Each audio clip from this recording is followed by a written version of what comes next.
Blue Archive is recently released as a global gacha game featuring an all-girl universe where everyone's an angel with a halo over their heads. These girls are living a campus-like life for God knows how long, and you as the summoned teacher from another universe or realm is brought over by the previous general president to break their current twisted way of life. If you actually cared about what a gacha story is about, well, this might probably be a plus for you. Hi, my name is CymenSniped and welcome to the channel. In this video, I'm going to tell you based on my opinion how good is this game and is it worth your time playing? Let's get into it.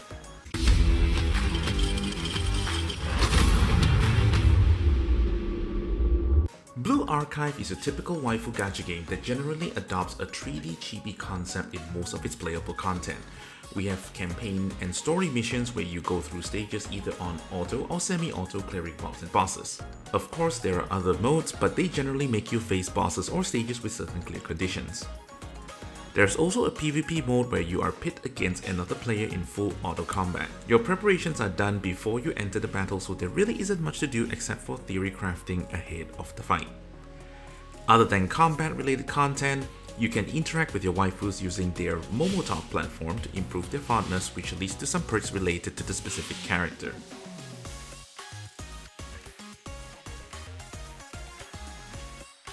For the most part, in majority of the PvE content of the game, you will be running a 6 waifu team using 2 different classes of units. 4 units which belongs to the striker class will always be in the field, while 2 other who belong to the special class will only have their skills available as supports.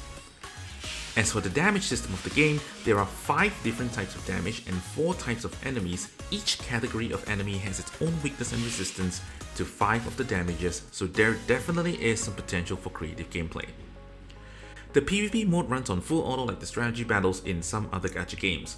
You basically set up your team in advance and they'll do their own thing when the battle commences with your hands completely off during the battle. After a few days trying the game myself, the game is definitely not a bust. It is fairly entertaining, but I do not really see too much of an innovation.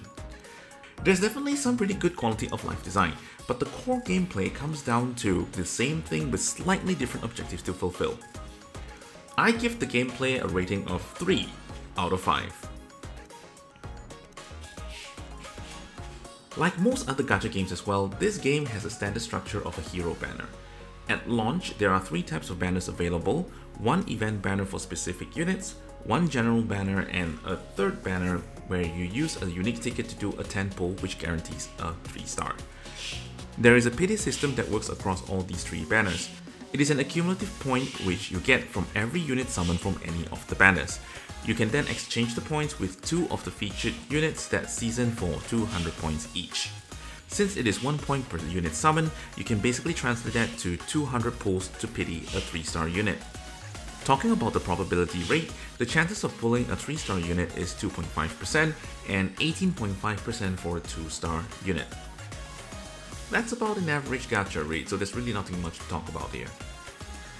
Overall, the 200 count pity is low-key hurting me a little, although it requires some time to see if the pyroxene we get from playing the game will actually help us keep up with the banners, plus the fact that the pity count doesn't carry over to the next banner and is converted to keystones instead. I'd rate the gacha a solid 2 out of 5. Amazing. I am personally someone who does not have anything against chibi style graphics, so that definitely gave it a lot more points for me than anyone else I feel. I believe that a gacha game, or any other game in general, it is super important for it to be candy for the eyes of the beholder. The game showcases generally 2 types of visual representation and it has an incredibly wide array of beautiful crafted 2D art that can be found everywhere in the game, from loading screens to character sprites. Although I don't have a lot of experience playing games up till recently, I will at least say they are definitely cream of the crop. On the flip side of the game, mainly in PvE modes, you will be looking at 3D chibi models for the most part.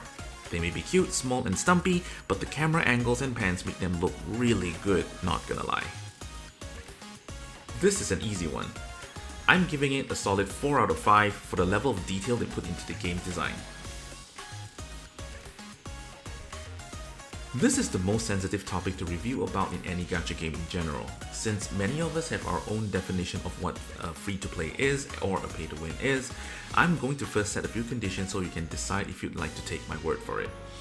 As a free-to-play, I'll be looking if the game can be completed or at least to the point that we can play the game without spending on anything. We will not consider anything competitive such as PvP or rank scores, so on and so forth. As for pay to win, I'll be looking at the packs available, how much value does it net you in terms of the items that you can buy, and also how would it affect your game. At the launch of the game, I cannot give you a definitive conclusion if it's free-to-play friendly or heavily pay to win, as we're still in the early stages of the game. But my early verdict for the game is that it is pretty free-to-play friendly as of now.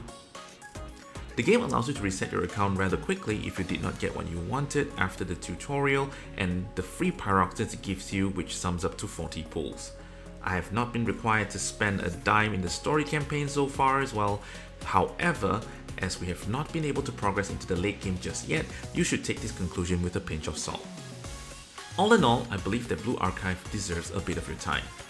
The gameplay is fairly straightforward and simple, and everything is really good to look at. However, if you're not a fan of 3D chibi models, that might put you off a little bit and it might not be the right game for you. If not, just give it a shot. Until the next video, bye.